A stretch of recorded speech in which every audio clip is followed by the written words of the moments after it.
Hey y'all, it's your girlie Maj. Before we get started, be sure to hit the subscribe button, the like button. Make sure you follow on Instagram, EMIAJLUV. Okay? Now, moving forward. I was watching TMZ the other day, right? And it was talking about this Farrah Abram, teen mom, superstar, whatever the case is, and how she posted this racy video with her in a red bikini thong in front of her daughter on a yacht.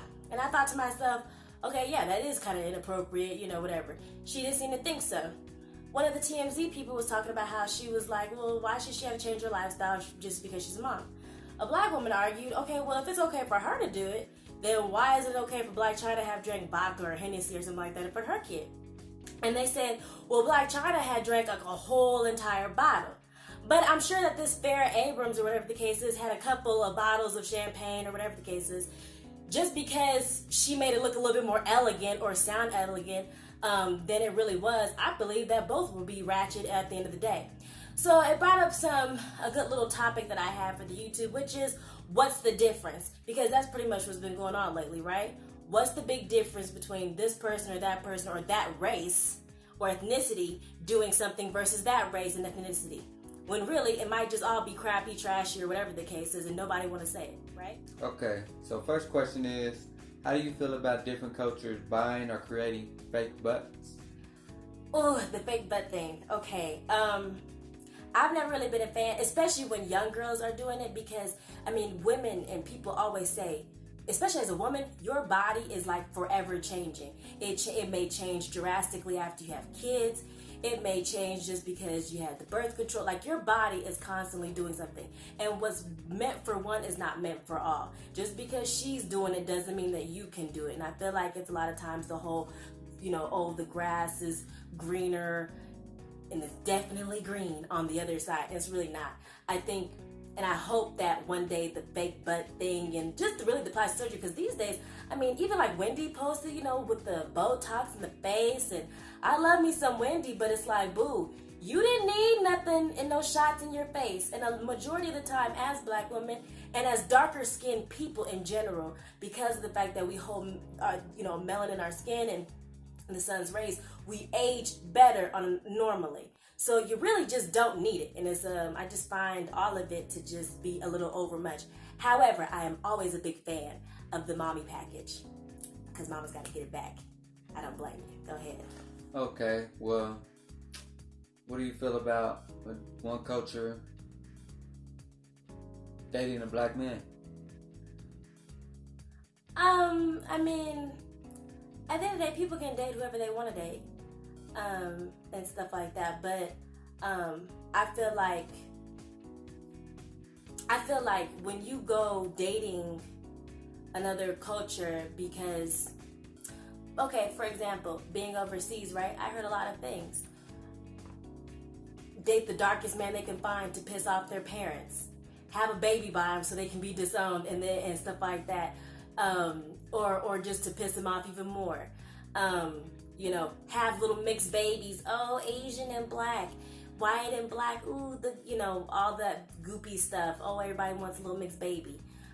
Nothing wrong with the mixed kids. I'm just saying that it's not so much, it doesn't seem all the time out of love as it is an infatuation with something that you were told you couldn't have. The forbidden fruit of it all.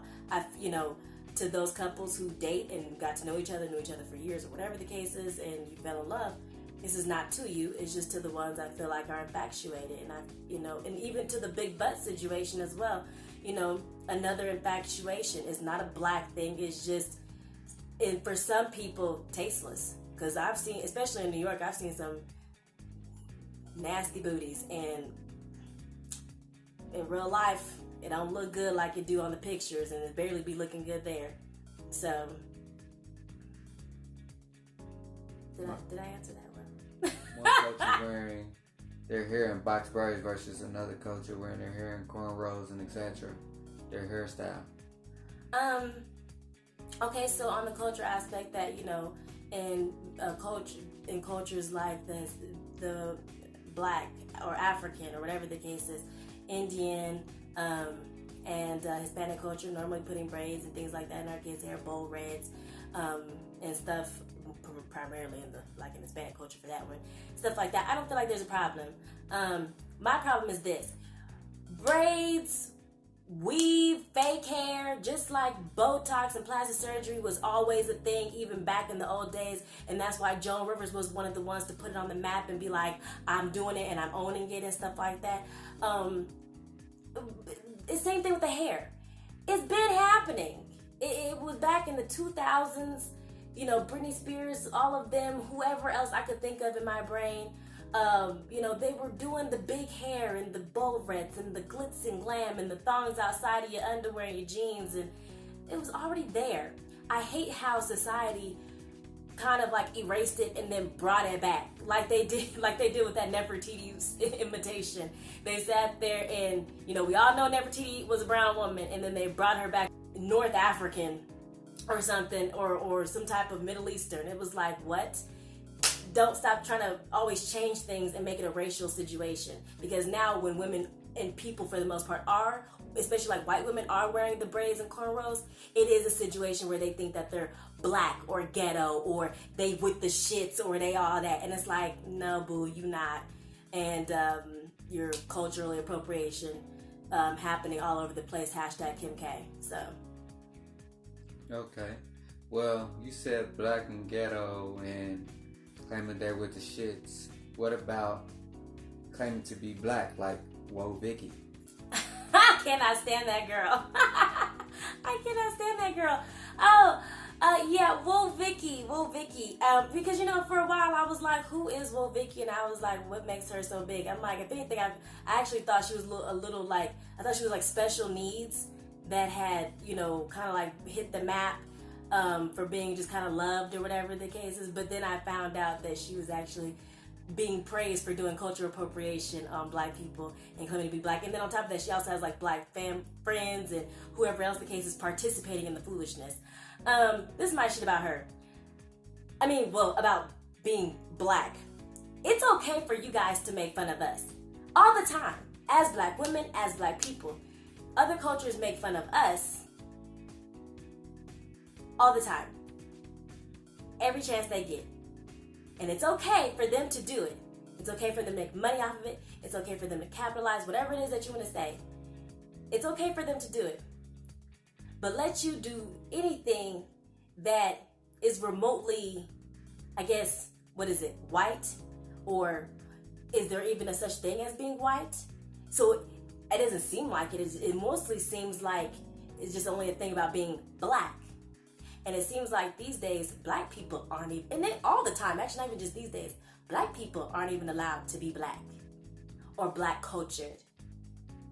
But yet, everyone else can come in and just mix it up for us. So, to what it means to be black is to say that you were born with the skin, you were raised in the life that required to walk around on a daily basis with the skin, being judged, criticized, shamed, loved, hated, respected, disrespected, and handled your business with the skin on your back to prove it.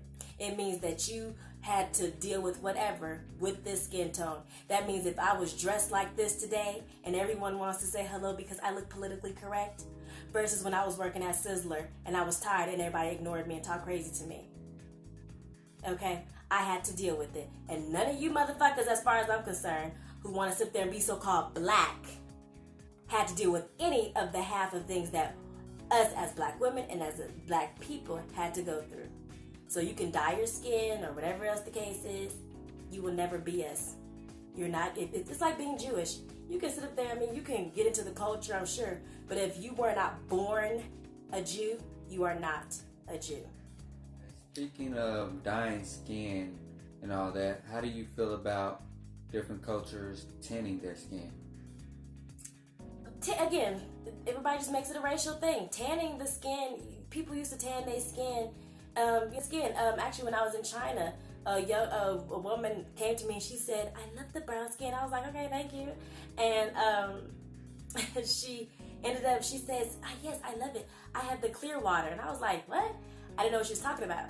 She had put out her phone and she showed me this thing that she had bought with this clear liquid spray bottle. that you spray or rub on your skin, and it actually turns your skin brown. And so I found out that it's actually popular amongst these women to, like make their skin brown without the actual tanning experience. And I thought to myself, that's the craziest shit I've ever seen, like ever in my life. Like, again, black is an infatuation, I guess, at this point, and or has it always been? Because last time I checked, we've been taking care of, anyways, I'm not even going there. We've been taking care of these kids for a long time. and raising them up well, teach them how to cook and everything. But, I think that's ridiculous. Not to say that, because I know that there are people who also do white skin as well. But I feel like that's more of a sickness. Or maybe it's all a sickness. I think the dream of being something you're not is a sickness sometimes if you let it get away from you and you don't catch control of yourself. So I think that's the most educated response I could give on that if I gave one. Okay, yes, all those responses were definitely educated, but I definitely have one more question for you. Okay. What do you classify as ghetto?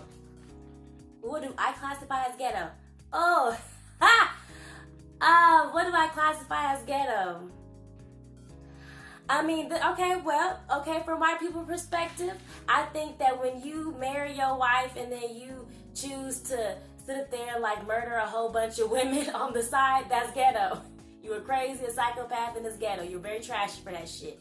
I feel like the black boy who tried to be on blast for murdering a whole bunch of black women in New York because of black prostitutes and stuff like that is just as ghetto and trashy. Like, you have nothing better to do with your time but then to be killing people and you're a psychopath. Hashtag get prayer. I feel like some people, like when people like overtly yell, and I'm a yeller, but I feel like I yell with purpose. I feel like when other people, like, I don't know, like the woke Vicky girl, she does all that stupidity, she be like, I feel like that could be ghetto, because it's like, well, it normally doesn't get you anywhere, and you do normally end up looking kind of stupid. I think that that was about as much as I could put on ghetto after, really. I feel like that's really all I could think of. Because at the end of the day, I don't hate on nobody for being from where they're from and for learning, different things in life on how they had to learn to become more successful. You know what I'm saying? There are plenty of people who are from the ghetto who are still maybe ghetto about that shit, who've made a difference and bettered themselves. Now, what I do find to be ghetto is the stuff like, you're famous, you got all this money, and nobody, or you still haven't got the concept of, hey, I don't have to do this anymore. So, let me find a way to be constructive. Getting a whole, and I love me some of this person, but getting a whole refrigerator of money just to go and spend at a strip club is like, okay, where was buying up the ghetto neighborhood and rebuilding and help these people get some jobs or figure out some stuff? I feel like, damn,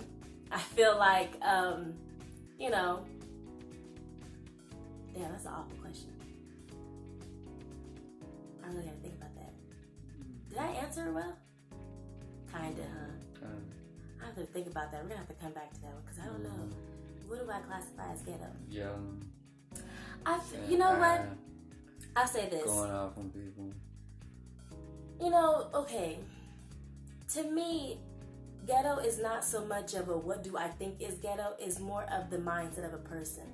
I believe that ghetto is a symbolic representation of basically coming from how they say trash or whatever else the case is.